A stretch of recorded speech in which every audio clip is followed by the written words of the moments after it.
Good morning. I hope you're all doing well today. As I promised, I was going to give a 4th of July message.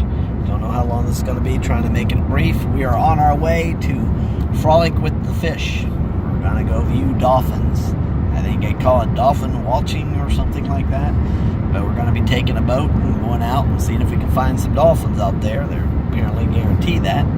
But before we do that, we are on the road traveling, and I have relinquished control of my vehicle to our dear host, and so we're having a great time, and it's been a great vacation thus far, and we're looking forward to some more good times here. But this morning I got up and I was praying and in my quiet time, and I'm studying through 1 Peter this week. 1 Peter is a book in the Bible by the Apostle Peter, and learning a lot of really cool stuff. But I also this morning took some time to read the Declaration of Independence, and I'd like to quote a phrase here. We hold these truths to be self-evident, that all men are created equal, that they are endowed by their Creator with certain unalienable rights, that among these are life, liberty, and the pursuit of happiness.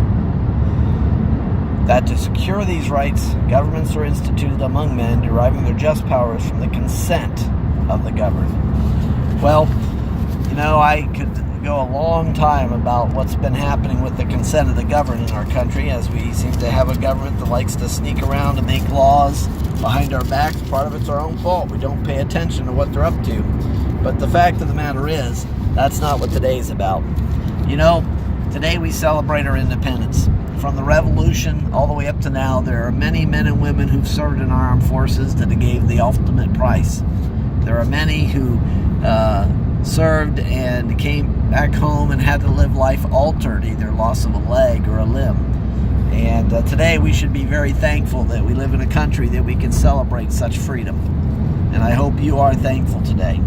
But more importantly, blood was shed so that we could be here today and celebrate this. But most importantly, my friends, there's another person who shed his blood that was the ultimate price, and his name was Jesus. And in 1 Peter, there's a few verses I want to read here from you. In chapter 1,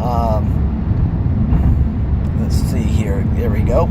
Verse 18 says, knowing that you are not redeemed with perishable things like silver or gold from your futile way of life, inherited from your forefathers, but with precious blood, as the Lamb, unblemished and spotless, the blood of Christ.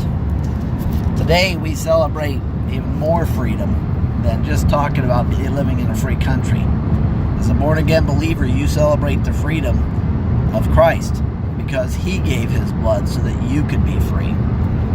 It is a great thing when we think about this, but here's a quote Peter made at the end of the chapter. He says, for all flesh like grass, and all its glory like the flower of grass. The grass withers, and the flower falls off. But the word of the Lord endures forever, and this is the word which was preached to you. We have an inheritance that is imperishable, that wasn't purchased by gold or silver, that wasn't purchased by gaining territories through war.